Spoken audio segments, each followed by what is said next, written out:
Well, hello, everyone.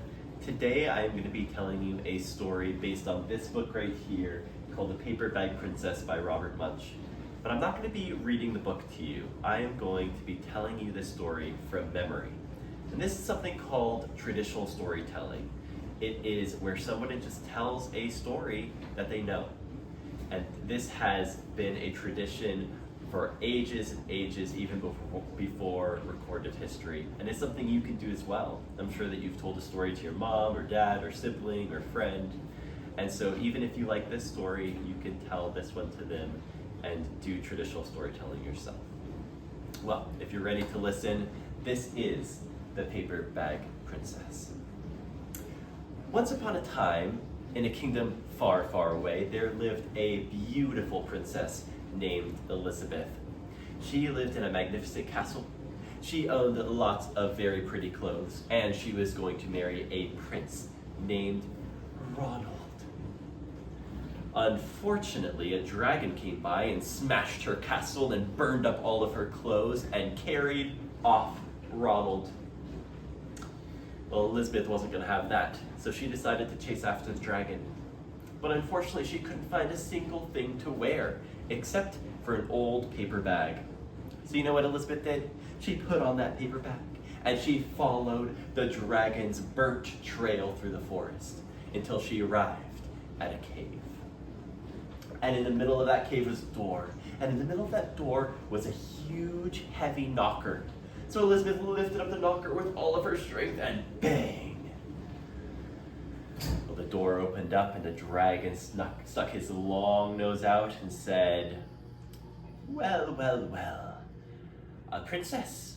I do love eating princesses, but I've already eaten an entire castle today. I'm a very busy dragon. Come back later, and I can eat you then. And he slammed the door right in Elizabeth's face. Can you believe that? Well, once again, Elizabeth wasn't going to have that, so she lifted up that heavy knocker once again, and bang! The dragon stuck out his nose again and said, maybe you didn't hear me. I am a very busy dragon. I've already eaten an entire castle. I'm very full. Come back later, and I can eat you then. And as he was about to slam the door in Elizabeth's face again, she said, wait! Is it true that you're the bravest and most fiercest dragon in all of the land? Now, if you don't know this about dragons, dragons love to be complimented. So the dragon said, well, yes it is.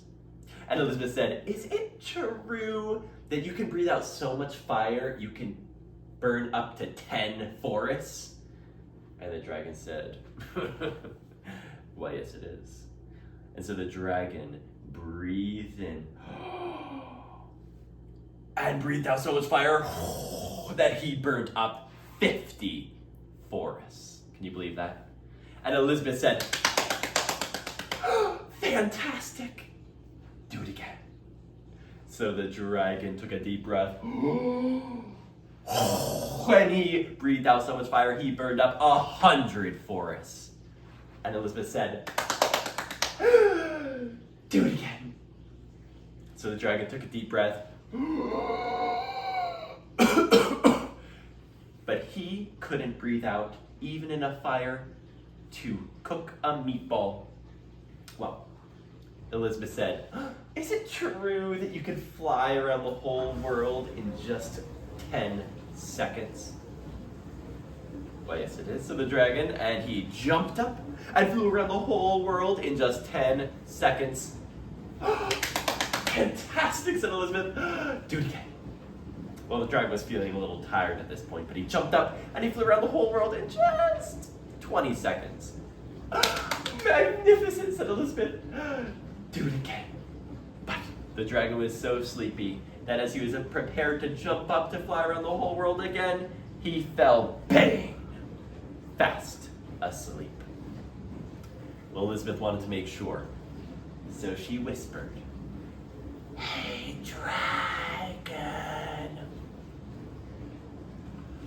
But the dragon didn't move. Well, now Elizabeth got brave, so she lifted up his ear. She stuck her whole head inside, and she yelled, you can yell with me, hey, dragon. still didn't move. So Elizabeth stepped over the dragon, went up to the door of the cave, opened it up, and there was Ronald. And Ronald said, Elizabeth, oh, look at you, you're a mess. Your hair is all tangled up, you smell like ashes, and what are you wearing? Is that an old paper bag? Oh, come back when you look more like a princess. You know what Elizabeth said? She said, Ronald, your hair is amazing, and you smell really nice, and your clothes are perfect as always, but you are rude. And they didn't get married after all. And that was The Paper Bag Princess. I hope you enjoyed it, and I hope that you go on to tell stories yourself.